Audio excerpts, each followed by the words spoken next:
from the conference to help you advance sustainable and responsible investment strategies in your company and make new connections to share ideas and forge partnerships that will bring your organization and the industry forward. Once again, I extend the warmest welcome to all of you. I wish you a productive conference. Thank you. Thank you, Tunku, for your leadership. And indeed, we've come a long way. I'm certain that there are many leaders in the hall today that will not only talk about sustainability in the boardroom, but also help to permeate it across the organization. Next, we're honored to have Datuk Muhammad Faiz Azmi, Executive Chairman of the Securities Commission Malaysia, for his opening remarks. With us.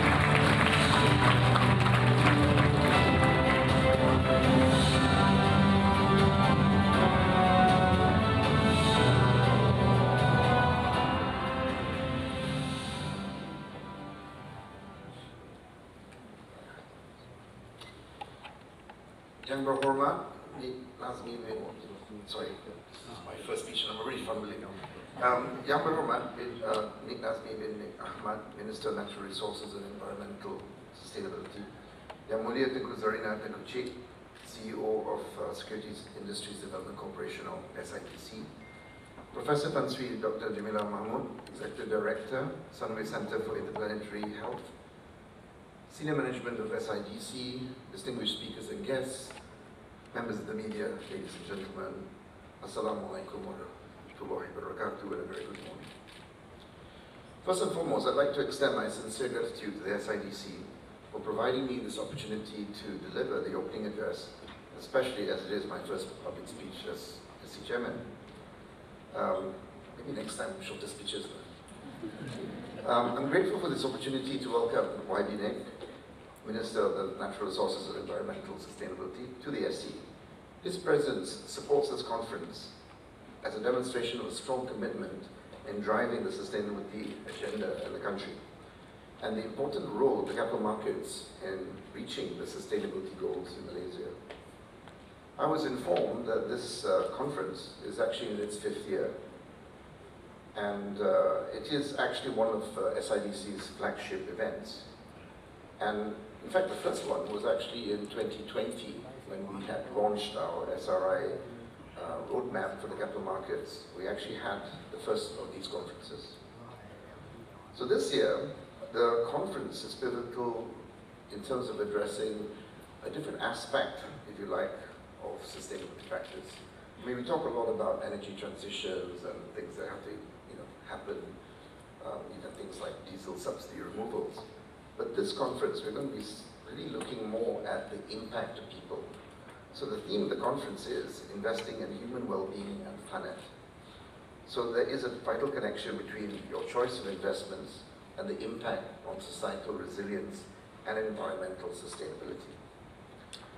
Ladies and gentlemen, the latest report from the IEA World Energy Investment 2024 report, published this month, states that most countries in Southeast Asia now have ambitious long-term clean energy goals, but the investments are not on track. There are significant gaps between the investment trends and the long-term goals. So to give it as an example, the annual average energy investment over the last 3 years was estimated to be about 72 billion US. But they reckon we need 130 billion US to align with all the announced pledge scenarios of the countries in the region. So clearly there is an opportunity and there is also a gap. So Malaysia is one of the 8 out of 10 countries in Southeast Asia that have announced target dates to achieve net zero carbon emissions by 2050, as outlined in the 12th Malaysia Plan issued, and also I think if you look at our recent amendments to our NDCs, the nationally determined contributions, we have set a target of reducing carbon intensity by 45% by 2030. To achieve this energy transition goal, Malaysia needs an estimated 1.3 trillion, luckily ringgit, not dollars, between now and 2050. It includes investments in renewable energy, energy efficiency, and green mobility. So more must be done to ensure that these investments reach the right places with the maximum impact on sustainability. we also need to plan on how to fund climate adaptation because of the increasing temperatures and sea level rises. Considering the huge financing requirement, the capital markets of Malaysia must be ready to facilitate fundraising and investments to support the government's priorities in achieving its sustainability and climate goals. The SE is committed to regulate and develop the Malaysian capital markets towards this goal by promoting and monitoring a fair, efficient, secure and transparent market environment, and at the same time encouraging the development of an innovative and competitive market. These are all nice words, by the way. But as we come up to renewing our capital master plan, a lot of what I'm saying you should be able to see in CMP4. So akan datang. So the SE has been paving the way in sustainability since 2011, when, as I mentioned, the SRI concept was issued as part of our CMP2. Under CMP3 and SRI roadmaps, the SE continues to develop a robust SRI ecosystem in Malaysia, and this includes introducing innovative capital market products to meet the diverse needs of businesses and investors. Following this, we are already observing early successes, especially in terms of financing Malaysia's sustainable development goals and climate ambition. So for example, since we released the SRI Sukuk framework, 27.6 billion ringgit has been raised from SRI Sukuks. And this kind of includes projects relating to renewable energy. But over the years, a wide range of other products and projects have been also funded. For example, sustainable agriculture, waste management, affordable housing, green buildings, and so on. In addition, we have also issued something called the Maqasid Al-Sharia Guidance. Now, this was issued last November, and what the guidance envisions is, I guess you can describe it as being Sharia plus, because halal is halal. But we're trying to encourage a wider thinking, hence Sharia plus. And what the idea is to kind of embed not just a financial, regulatory, or science objective, but also the moral objectives. Now, the first aspiration in the Maqasid is humanity, which underscores the importance of human well-being, such as the provision of food security, affordable health care, and also quality education in the way we do things. And this aspiration calls for financial innovation that are beneficial and address the social needs. Malaysia has also witnessed a significant surge in investments. I've mentioned about the SRI Sukuks, but I believe more needs to be done. So ladies and gentlemen, we live in a connected world where our investments have environmental and climate impacts, and they're also connected to the well-being of people. Societal issues are crucial to achieve a balance and transition towards our sustainability goals. The most vulnerable in our communities, which of course also includes micro and SME companies, will need to be included in this race towards net zero. Clear policies and guidelines will help MSMEs to transition to a low-carbon economy. Last month, SE launched the 5-year roadmap for MSMEs and mid-tier companies to improve their access to financing from the capital markets and facilitating the entry into the public market. Admittedly, this is more the top end of the companies, as the end goal is to be able to list them. However, once the framework is in place, it hopefully will act as a ladder for similar companies to follow. This is also in line with the government's Madani economic framework to be more inclusive and helpful to smaller players. The 5-year roadmap is the latest in the series of measures that we've launched in support of this, because as we probably know, the MSME and MTC sector accounts for about 74% of our GDP. Just a word about capacity building. So to help with this, SC has participated in a number of events as part of our knowledge sharing and to further enhance the profiling and use of these particular initiatives. So currently, for example, SIDC has something like 47 titles relating to sustainability at SRI. And this afternoon we'll witness another milestone when we issue our certification certificate. So ladies and gentlemen, in conclusion, looking at the lineup of speakers and panelists today, I'm confident there will be an interesting and thought-provoking discussions which will hopefully provide you with insights. My utmost appreciation and congratulations to SIDC, and I look forward to the launching of the certification program this afternoon. With that, I wish everyone a productive and insightful conference. Thank you. Thank you, Dato. So through the pandemic, we've persevered from Zoom screens to hybrid sessions, and we do aim to continue to persevere and bring you the best information that we can throughout today. Ladies and gentlemen, we stand at the epoch of ecological transformation, driven by ambitions now needing regulation. Is Mother Earth on the verge of collapse? Can her planetary boundaries withstand our constant memory lapse? That the time to move promises into action is now, and what we should focus is how. Ladies and gentlemen, it is my pleasure to invite Professor Tan Sri Dr. Jamila Mahmud, Executive Director of the Sunway Center for Planetary Health, Sunway University, for her keynote address. Dipersilakan, Professor.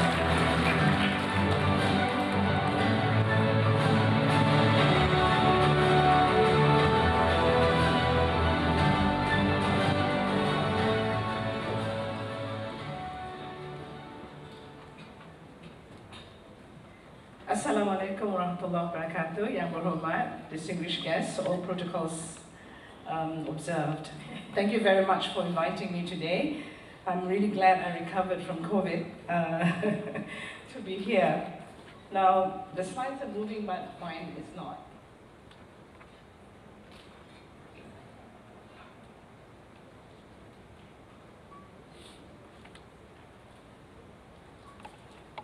Here we go. All right. So many of you know me as a medical doctor, perhaps. Some of you have had your babies delivered by me. But some of you also know me in my role as a humanitarian. But let me share with you very briefly my own personal journey through planetary health. As a younger humanitarian, I remember very well the very severe flooding in Mozambique in Africa. At the time, I was glued to the television, as CNN and BBC always does. They show you repeated images of crisis. And one that stuck with me was the image of a woman climbing already on a mango tree, clinging on to her baby who she had just delivered on the tree, and the South African rescue helicopter picking her up. The lady delivered Rosita Mbongo in 2000, who aspires to be an engineer. And her whole story has been really one about gender, equality, access to health. So in 2019, I was in Mozambique. I brought a group of donors to visit a program that I was, at the time, the Under-Secretary General of the International Red Cross, and with me is the Deputy British Ambassador to the UN. And as I was playing with these children, I spoke to the midwives and said, oh, you know, when I was younger in my humanitarian days, the story of this woman. And she just smiled at me, pointed to a young boy playing on the field and said, well, his mother just gave birth on a tree during the flood. And at that point, I felt that I was this humanitarian worker who was sticking band-aids on gaping wounds. And nothing had changed in almost 20 years. Why is it that women have to go through this? Why is it that, you know, the dignity of a woman to give birth, a precious memory, is reduced to being, you know, subjected to climbing onto a tree, clinging on for her life while trying to deliver a baby? And the whole issue was around the fact that climate change has not improved.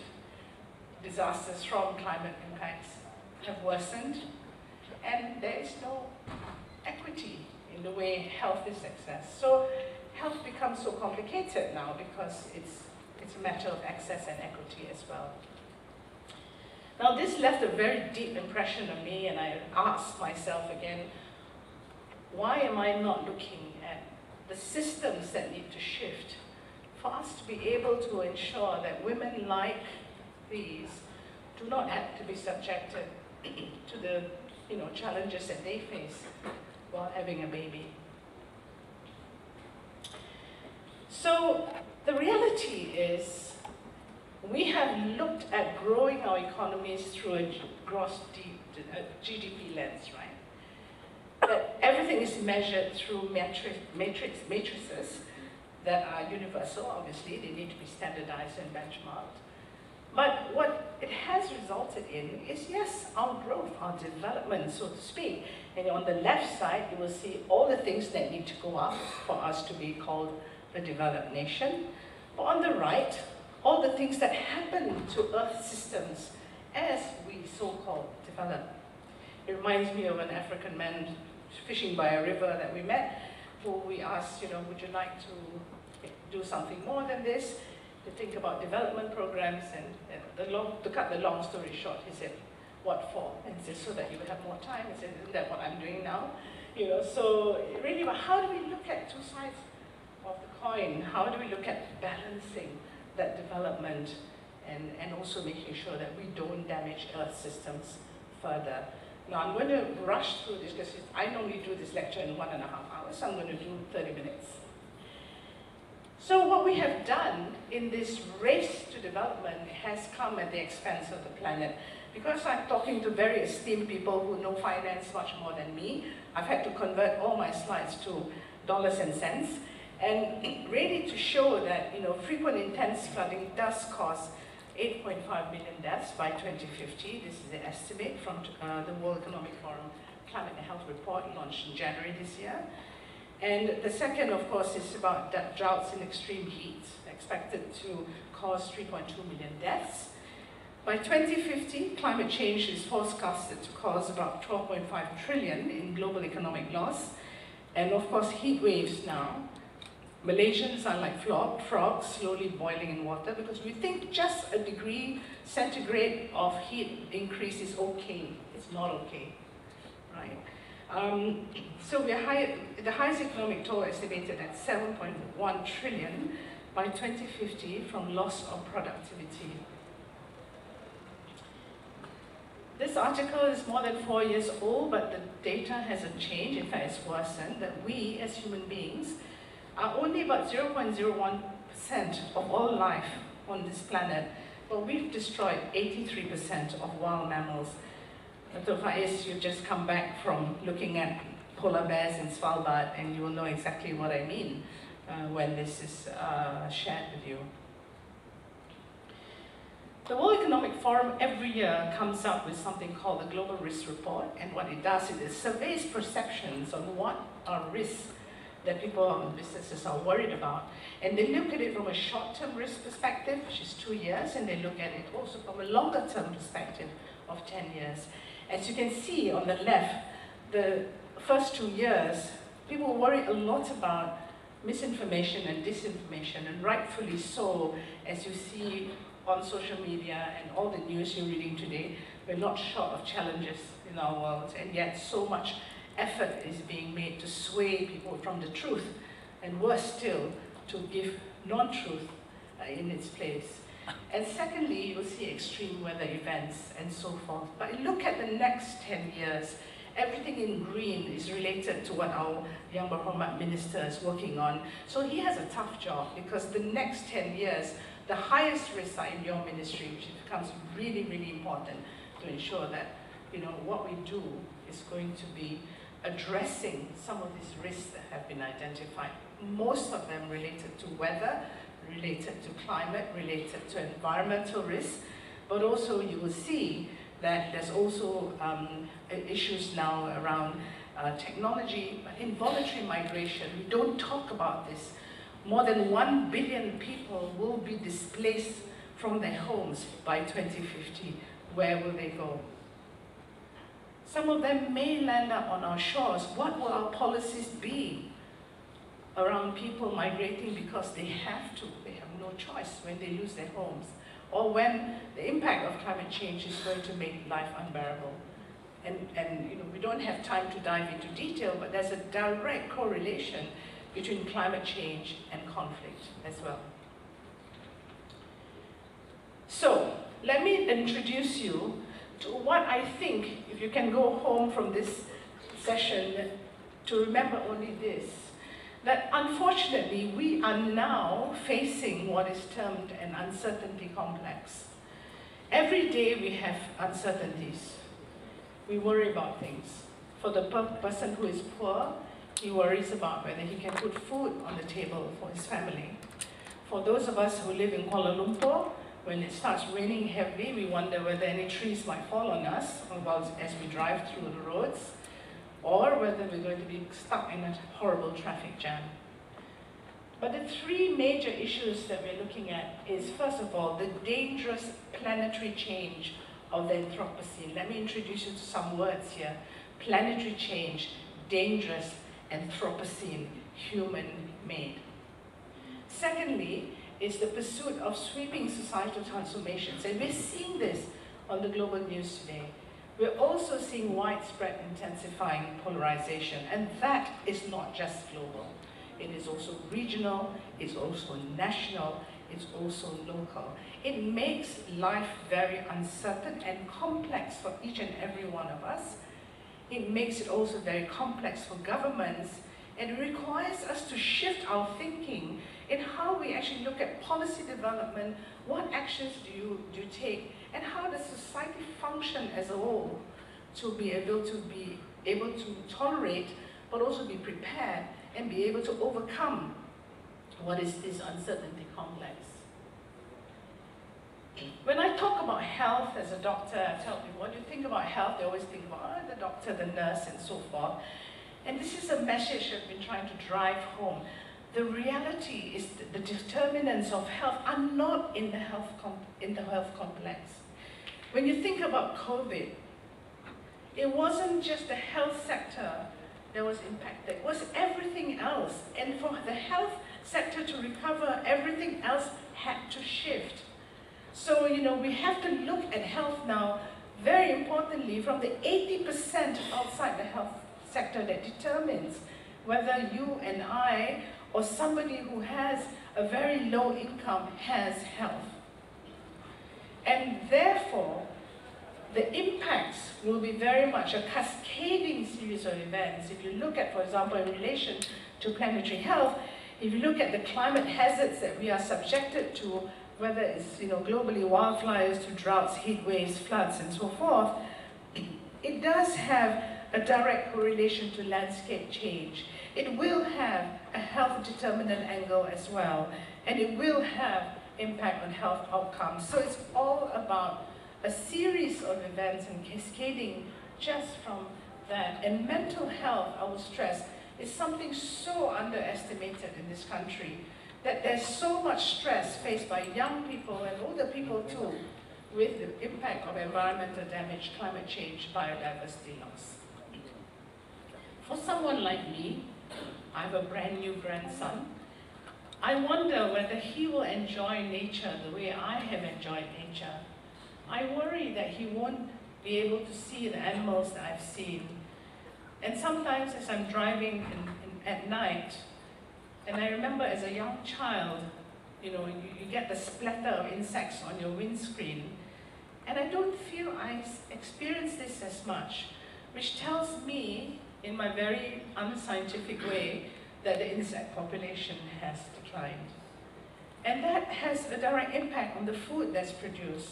And bad news for durian lovers is that you require the fruit bats for pollination. And they are declining because of their habitat loss. So everything is connected. So as I will try to show you in this graph, you will see that, you know, the climate kind of cycle that you see in the middle, the rising temperatures, more extreme weather, increasing sea level rise, and also increasing CO2 levels, all have a direct impact on us. Whether it's through direct injuries, you know, trees falling on cars, fatalities, mental health impacts, to even respiratory diseases, because the causes and drivers of climate change, air pollution and so forth, emissions, are also creating more allergies, more asthma. You know, there have been anecdotal reports that people coming from Sabah and Sarawak to work in KL develop adult onset asthma because of pollutants in the air. They're not used to, you know, the air that we breathe in here. So similarly, we're seeing a rise in infectious diseases. We're used to dengue, but we're not really seeing malaria much. Now there are specimens of malarial parasites coming from monkeys in Sabah, so we have no idea what's in here coming in the future. My friends who are physicians in the US are calling me up to say, what do you do with dengue and malaria? Because they are now seeing dengue in Texas, they're seeing cases of malaria in someone who's never traveled in Washington, DC, and so forth. So and of course, Lyme disease, which is a temperate disease, is quite debilitating, is also on the rise. So all these are also causing, as I mentioned before, forced migration and malnutrition, because the quality of food that we grow is lower in terms of its nutrients. You're seeing stunting now, even in Putrajaya, of children because of malnutrition. And when you are poor, you will have to make choices about what you eat. Extreme heat. I will talk a little bit about that. And some of you, how many people do you think have died in Malaysia in the last 3 months, 6 months, say, from extreme heat? Do you think it is insignificant? Do you think it's more than 10? Anyone? Put up your hands if you think it's more than 10. Do you think it's more than 20? Do you think it's more than 30? The reality is we don't know. It's not reported. People are not even, doctors are calling KKM to say we don't really know how to diagnose heat strokes and you know what to do. But what we do know is many cadets have collapsed. We know that one young child was subjected to abuse, put out in the hot sun as punishment, and as a result is now permanently damaged. We know that there have been children who have been collapsing due to heat strokes, but we don't really know the exact numbers, or it's not revealed to us. But the reality is real. Dr. Sri Faiz and I was talking about Mecca in the pilgrimage and how bodies are just dropping dead by the Arafah and so forth because of extreme heat. Because when you are an unregistered pilgrim, you don't get access to air-conditioned tents. So, you know, these are the things about health, access, and equity and rights. So we are seeing fatalities from heat. So they are leading also, you know, if you ask about heat waves and you go to the Kapachi in the Kampong or the Nelayan in Terengganu and you say to them, how do you feel about 1.5 degrees of climate change? Yeah, they'll think you're mad, right? They have no idea. But if you say to them, how do you feel actually since you've been going out fishing? You'll find that a lot of people are exposed to long hours of sun, whether it's a fisherman, a migrant worker, they're probably suffering from more kidney infections, stones, you know, other diseases which are related to heat. In Singapore, in fact, they have taken this so seriously, they have started to build a digital twin of Singapore to be able to identify how do they change the landscape so that we can cool down the city-state.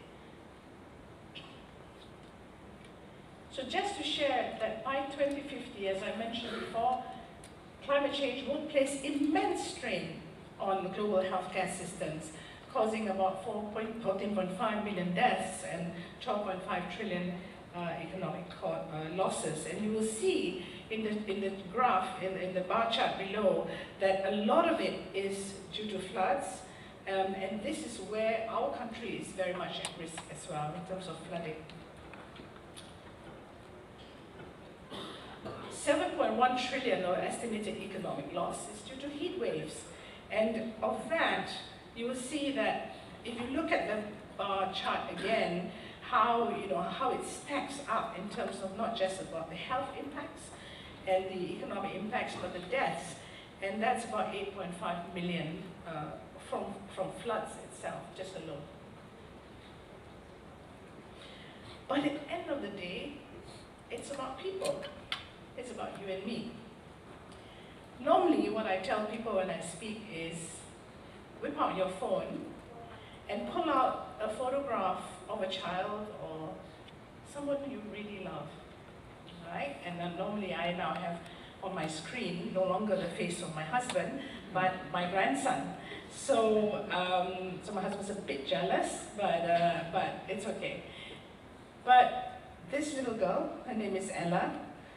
I made an effort to reach out to her mother to become friends with her, Rosamond, and she lives in Lewisham, just outside the South Circular Road of London. And she noticed that there was a year that the pollution was just bad, and Ella kept falling sick. She had, I think, 22 admissions to intensive care. Finally, she died due to very severe asthma. The coroner and Rosamond worked very, very hard to determine that on her death certificate, the cause of death was toxic air pollution. Ella is the only person in the world until today who has toxic air pollution on her death certificate.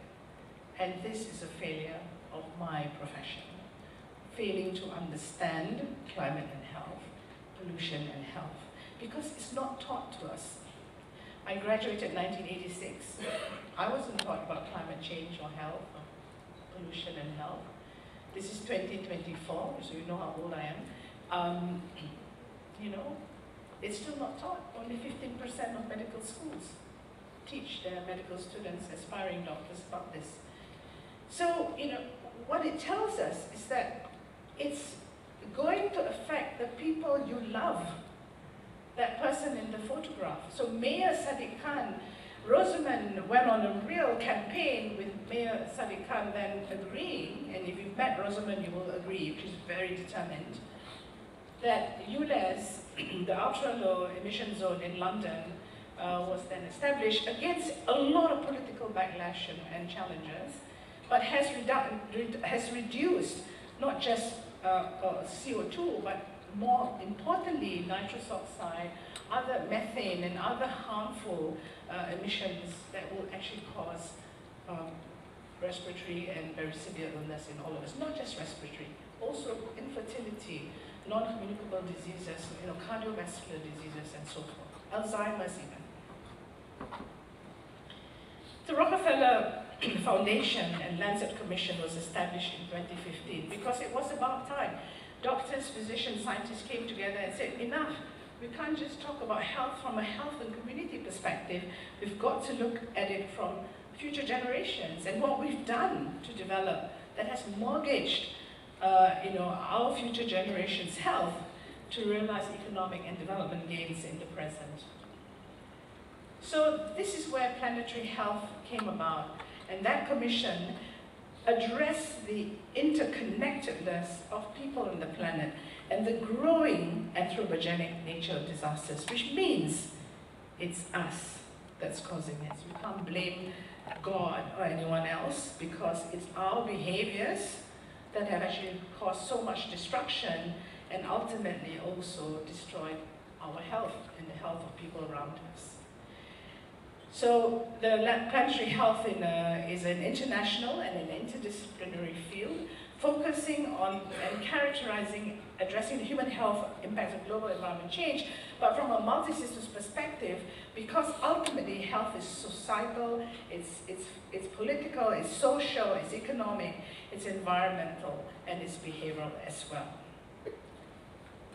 So some of the seminal work, of course, came about when Johan Rockström and his team at the Stockholm Resilience Center came up with the concept of planetary boundaries, because they said, okay, if we know that we need a healthy planet to survive, how do we measure that the planet is healthy?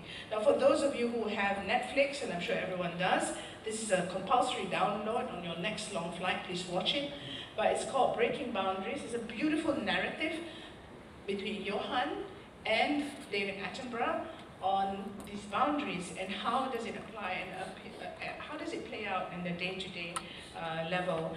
And it starts with, you know, Johan telling stories about how bees are being stolen now in Europe from one country to another because there's just not enough bee populations in some countries, and that's affecting pollination as well. When the planetary boundaries was first reported in 2009, there were only 3 boundaries that were transgressed. As of last year, 6 of the 9 boundaries have been crossed. Johan has done seminal work on this. He's won the Tyler Prize for Environment, like the Nobel of Environment for this, but more importantly, how we should be able to show that if you do cross these boundaries, there are consequences. These global temperature rise, warmer oceans, shrinkage of ice, retreating of glaciers, and so on and so forth. And all these things that are happening because of our decisions, our choices that we make around deforestation have got different impacts on us as well. Now, we know there's Sustainable Development Goals, and then some people come to me and say, why are you making things so complicated? We've got SDGs. Yes, we've got SDGs. We've got 17 goals, hundreds of indicators. How do you connect them? Because ultimately, the goals are where you want to go, but what are the systems changes that now need to shift for these goals to be achieved? So if you look at it, they call this like a wedding cake sort of illustration. At the base of it is really your planetary boundaries, it's really your planetary health. It's about the fact that the planetary health framework enables, it's a foundation to enable you to achieve the SDGs. Planet, society, and economy are not mutually exclusive, and therefore we really urgently need to rethink our current models. There's this beautiful initiative in the Big Think, where, you know, climate change, this whole doom and gloom of climate change is the next climate denier. Because people can only take so much doom and gloom. Because when you keep telling me everything's going to collapse, I would just say, okay lah, it's going to collapse, enjoy. Right? I mean, that's typical Malaysian attitude, right? But actually, things can reverse. Nature has a profound ability to bounce back. And it has in so many places around the world that, you know, that I can give you many examples. So the question is, do we want to sit in our armchairs and essentially just forecast doom or do something? So I'm a doer, and this year, for the first time, we brought the Planetary Health Summit to Malaysia. Some of you in the audience, Nazmi was there, were there, and we thought only 400 people would come, but we had 1,065 participants. And what we did was we said we will not walk out of this summit without a roadmap for action. And what we then did was we identified an action plan with 6 proposed actions. And it is really, first of all, if we cannot measure how we're doing on planetary health, how do we know whether we're progressing?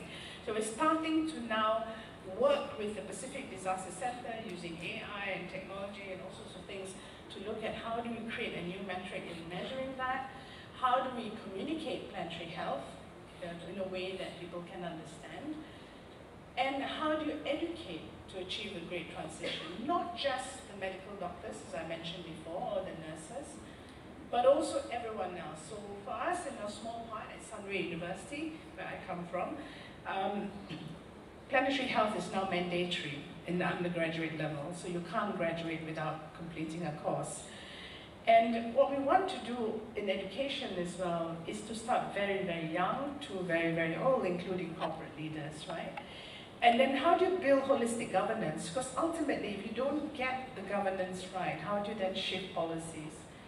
And then balancing business and planetary health. We know businesses are already complaining they have too many compliance mechanisms to work on. But what we need to do is play smart, right? Look at what are the planetary health indicators. How do we now fold it into existing mechanisms? How do we change the narrative? How do we encourage? How do you build that moral and values imperative towards how we do business for the future? And finally, how do you mainstream it, right? To make sure that it does become, in Malaysia, you'll be surprised how advanced we are, going into. So basically, just to focus on balancing business and planetary health, the Sao Paulo Declaration, which was the summit before ours, stated that the sustainability and long-term profit of business depends on the well-being of society and the nature. So I really congratulate you, Tunku Zarina, for bringing this dimension of the well-being of people on the planet into thinking through how businesses can now, move forward. And we know there is a clear link from corporate actions to human health, also acknowledging that in a country like Malaysia, small, medium enterprise and small enterprises also contribute significantly to our economy and our development. But we know that 70% of global greenhouse gas emissions come from 100 companies only, right? We know that 69 of the richest 100 entities on the planet are corporations. We know that 56% of the global population above 15 are employed in the company. So how then do you find that yin-yang, the balance, that you want businesses that survive zero negative impact, to have zero negative impact, and then businesses that thrive? It's not just about survival, about thriving as a business and having positive impact. And now you've heard about the scope 4 and so forth, right? So in Malaysia, many may not be aware that a National Planetary Health Action Plan is being developed, and what it is really looking at, if this is the cost of inaction for our country, that we will lose 39.8 billion per year in Malaysia due to environmental related causes. How now do we shift the way we work? Now this is going to be very, very difficult because it requires a complete shift in how governments function and the coordination between ministries and so forth. But it's being developed, we then need to make sure that it can be implemented, and this is the challenge, right? So what new economic paradigms then? I said we need to have a different growth mindset. So one idea, of course, you have heard many around circular economics and so forth, but one that I particularly love is the donut economic model, because it's very much founded on the planetary boundaries.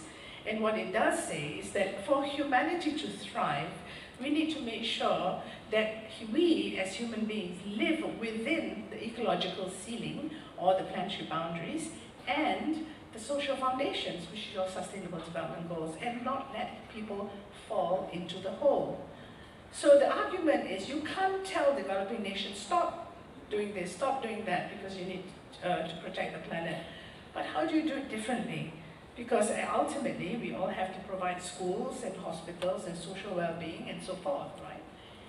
So the way to do it is to look at how you do it. Now, just if you're interested, there's a wonderful link that you can look at, which is called the Universal Leads Good Life Index. And what it does a comparison of country by country, and you will see in Malaysia and US not so much difference in terms of how we've increased our emissions and so forth. I look at Vietnam.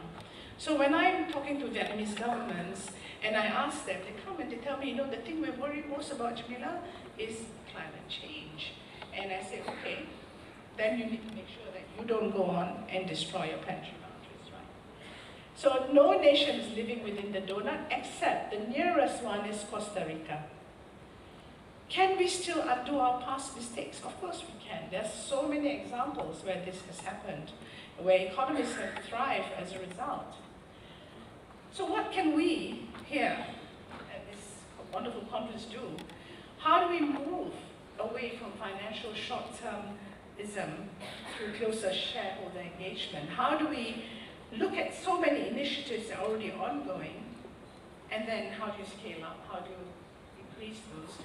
How do we look at perhaps a planetary health bond? The Indonesians and Singaporeans are way ahead. They think they've already set up this $1 billion blended finance mechanism. Can we think about planetary health sukuk? How do you look at mobilizing financial capital but manage transitional risk? The challenge is that the financial system is not ready in terms of methodology in managing uncertainties and long-term risks that we are talking about. So we have to rethink about this, and then what is the role then of regulation and monitoring? And just to learn from Costa Rica, Pepe Figueres, who is the father of Cristina Figueres, decided to demilitarize and put all his investments into the environment. As a result, and people say, it's a long story why he did that. I can tell you the background gossip because I know his family. So that the first tropical country that has to reverse deforestation is Costa Rica. It has invested revenue also, carbon taxes and so forth, and now it's a thriving country. It's always on the list of top 5 best places to live, happiest places and so forth. Can we make Malaysia the same? Ipoh, we are already, that's Kate Rayworth by the way, and I brought her to Ipoh, and we're working on Ipoh being the first donut city, so to speak, the regenerative economic model in Asia, and the whole economic plan for Perak State is based around the Ipoh donut as a measurement. You know, how do we shift behaviors through partnerships? There are many ideas from Ipoh. How does the financial sector help them to think how to scale up, how to expand on these ideas? I have my team here from the donut team here as well. Lots of examples what they're doing. How do we turn the economy into a circular bioeconomic framework? And what can individuals and community do? So that's so much that we can learn from the drawdown framework for climate solutions. You and I, everyone in the room, can do something.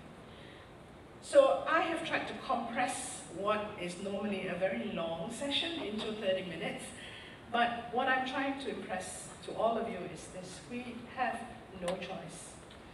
We need to have a sense of urgency, and the 3 I's, I would say the 3 P's that will drive change probably will be politics, the right political leadership and determination, the governance, which will shift policies, the 2nd P. The 3rd P will be pressure. And I hope our young people in Malaysia will stand up and challenge us, the older ones, to make sure that we have to do something. And maybe the 3 I's that we do need is to really look at the interlinkages, the interconnectedness, and what you do as financial sector, what I do as a health person, what public and community and young people expect. The 2nd I, of course, how do you find inspiration from each other? How do you find inspiration from already existing? And there are already solutions available. We have the innovations and solutions available today to solve the problems of tomorrow. We don't have to invent them. And the 3rd is, how do you truly measure impact? And for that, how do you write your obituary? What will people say about you as a business leader when you die? Thank you very much.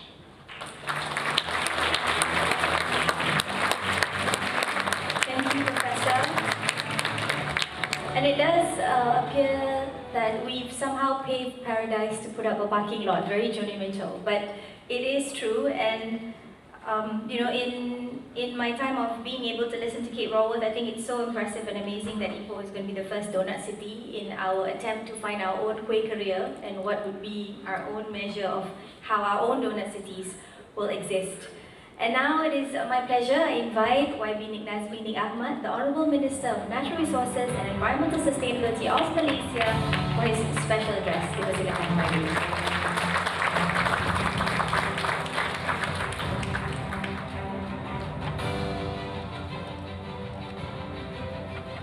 Bismillahirrahmanirrahim. Assalamualaikum warahmatullahi wabarakatuh. Salam sejahtera, selamat pagi. Salam Malaysia Madani. Yang berbahagia Datuk Muhammad Faiz Azmi, Executive Chairman of Securities Commission Malaysia. I think I've been very fortunate to be able to witness your first speech as Executive Chairman. Yang Mulia Tengku Zarina Tengku Cik, Professor Tan Sri Dr. Jamila, ladies and gentlemen, members of the floor. First of all, I'd like to extend my appreciation to the Securities Industry Development Corporation for giving me the opportunity to deliver the special address as well as to speak at the Planetary Health and Sustainability Discourse at this important conference. My first time in this building was in the year 2000. I was applying for a scholarship.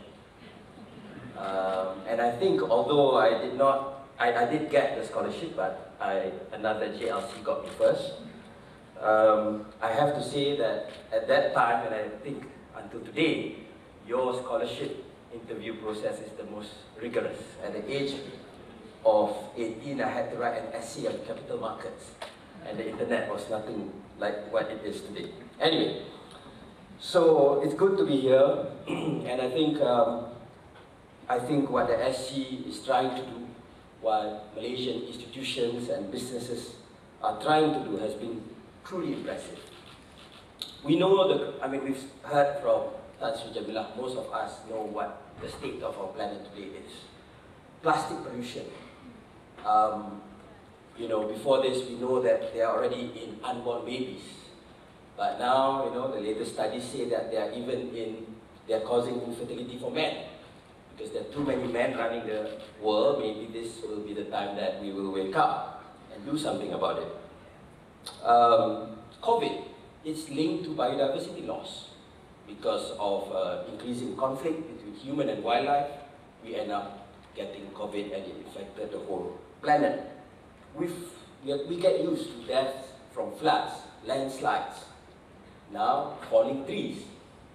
And, as we heard just now, there are estimates that a few hundred people have died in Mecca during this Hajj season.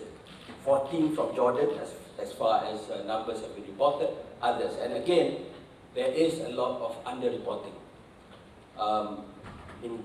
As far as my ministry, there's a poor source of information. Last year, 2 people died from heat strokes, from what we gather. This year, 3. But I think it's time that me and Jamila sit down with Dr. Zol and find how we can approach this in a truly comprehensive manner. London, we've heard about ULAS. You should really read the book by the mayor, Sadiq Khan, and contrary to what most politicians believe, even in his own party, he actually won his re-election after doing ULAS. And why he became so passionate was because in his mid-40s, he tried to run his first marathon out of a dare. He managed to do that within the time, but he developed adult onset asthma because the state of the air in London. And I think this is something that made him realize that more needs to be done to address low carbon mobility in the city. And even in Malaysia, actually, as much as we always think that we're not doing enough, KL has started its car-free morning, but then I said just 3-4 hours is not good enough. Malacca has done it 54 hours, entire weekend.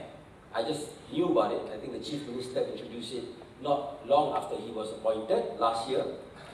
Very unpopular initially. A lot of noise on the press and all that. But I think credit to the state government for doing it in the middle of the historical city of Malacca. Malaysia car-free is something we cannot add up. But I think we have to finally make it happen. So the challenge is how do we can be fatalists and say that nothing can be done, but that's wrong. We still have that window of doing something. It's closing, but the window is still there. So I think I spoke to the chairman. I think if all of us in this room, me representing the government, we have various institutions, SC, Banggar, the various banks, if all of us put our act together, I think we stand a chance. Why? Because we keep hearing things like, let's eat less meat, let's fly less, and that's all well and good for individual actions, but that's also a strategy, just like what Big Tobacco did, just like what Big Oil did, they are doing. They're trying to push back the responsibility to individuals. But if the government and corporates actually do something, then we stand a chance. So I think one of the things that people don't realize, that our net zero target previously, it was actually stated as early as 2050. What does that mean? That means that when your mom asks you, when are you going to get married? And you tell your mom, as early as I'm 30. Right? But you may not get married until you're 50 and you're not lying to your mom. So it's not good enough. And last week we had a meeting of the Climate Action Council, chaired by the PM. We discussed at length about this. We said, can we give a definite later date? But eventually we decided that we will go with 2050 full stop. That's a major change. People do not realize it because people tend to forget when they repeat that thing, as early as is a very cumbersome thing. But we said, let's just do this and we will become the beacon for climate action in the region. But it's not going to be easy, it's not going to be cheap. We've started by doing the subsidy retargeting. So I've had to explain to my classmates, I've had to explain to my voters, you know, they keep individually WhatsApping me and saying, no, you know, I'm paying more, I'm doing this. And I understand, it is tough times for many Malaysians. But if we do not make this difficult decision, then we are going to not do it. I mean, there's always an excuse not to do it. There were people in government who told us, you know, let's wait until we've won our second or third term to do it, right? And you know, we can keep on prolonging that, but we will not be able to do something. To me, we have to bite the bullet and make the difficult decisions, because that's the only way we stand a chance of doing something in reaching our targets to save the planet. I mean, that sounds like, you know, comic book stuff, but in reality it is. This is the challenge that we have. The hard work in front of us is immense. And I think you do your work, you know, to find ways to raise funds, to make it workable, make it bankable. I think what the banks did initially, you started by making it difficult for energy companies to build coal plants, right? But now, I mean, I hear good news about Malaysian banks making it easier to also giving out green financing. We will have to do the other job of making that compelling narrative of selling this to the public. But that is, of course, our job, right? And I think we need to work hand in hand, because it's a major challenge that for us to do this. And it's not just Malaysia. The world over, all these ambitious climate goals, business as usual today, will not achieve those goals, even in the most advanced economies.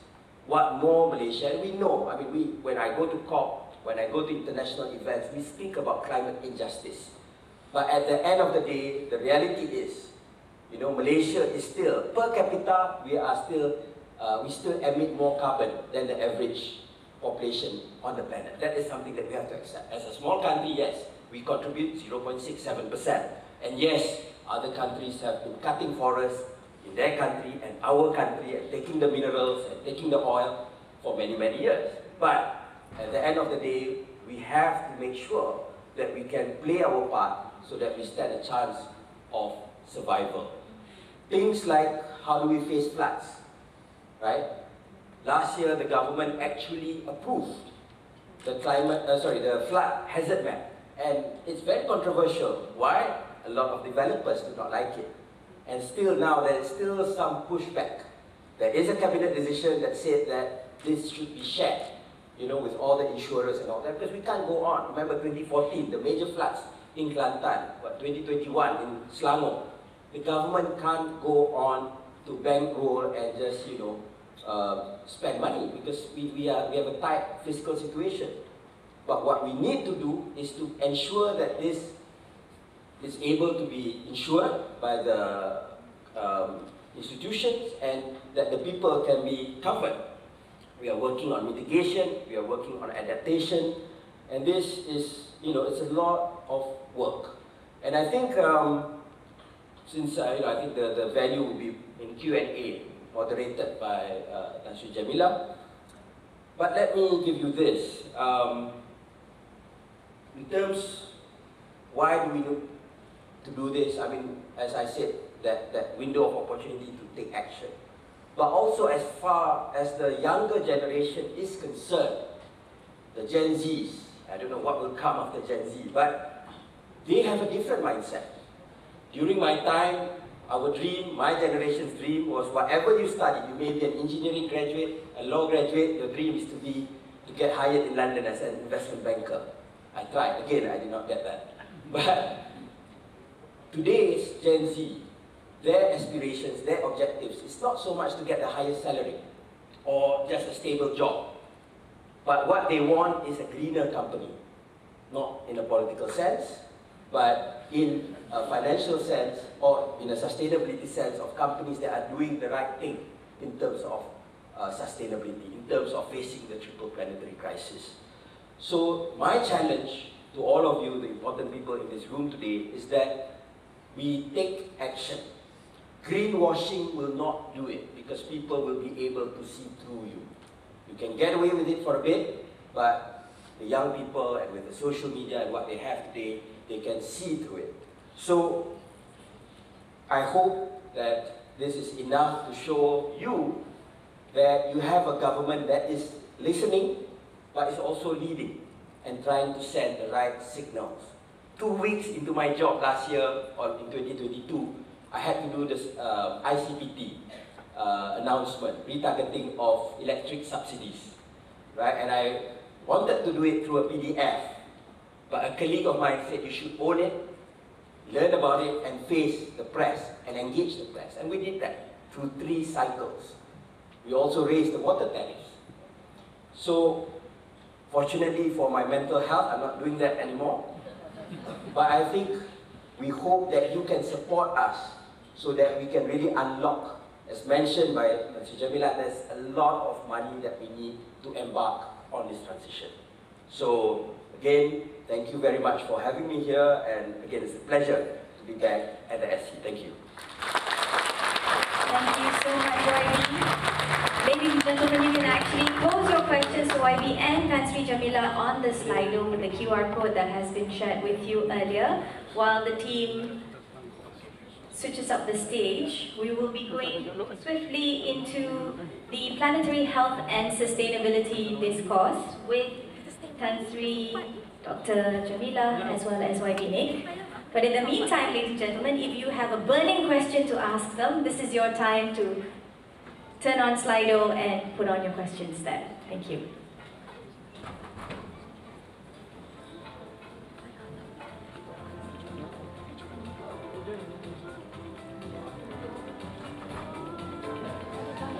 Alright, with that, I would like to invite Professor and YB to come on stage.